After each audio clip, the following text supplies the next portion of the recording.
In this series of videos, I'm going to talk about design patterns in TypeScript. Let's get started.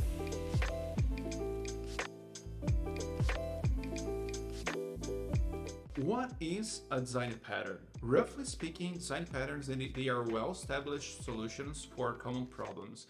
You can think of them as a blueprint that you can adopt to solve problems that happen often in development. Alright, but are design patterns algorithms?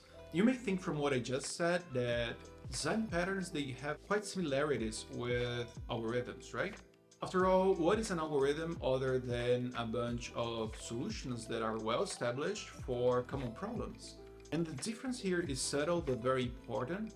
An algorithm is a set of actions that can be taken to resolve a problem, whereas design patterns, they are a high-level description of a solution. Think of algorithm as a cooking recipe. You have a determined set of actions to solve a problem. For example, you need to do a cake, you need to break eggs, you need to do you need flour, you need like a bunch of things and a determined set of actions in a determined specific order in order to resolve this problem, in order to create a cake. But design patterns, they are more like a blueprint, a general overview of how to solve the problem, but the order of the implementation is up to you. Every design pattern that I'm going to talk about, I'm going to split in 4 sections. The first one is intent, that is a brief description of the problem and the solution. The second one is motivation, which is a further explanation of the problem and the solution and how the pattern makes possible the solution.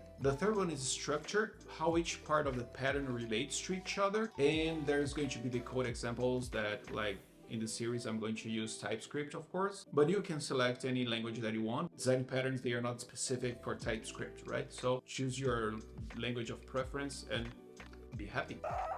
And here I'll be giving an overview of the most used design patterns, and I'm going to split them by types also. So I'm going to talk about the 3 main types of design patterns. The first one that I'm going to approach is creational design patterns.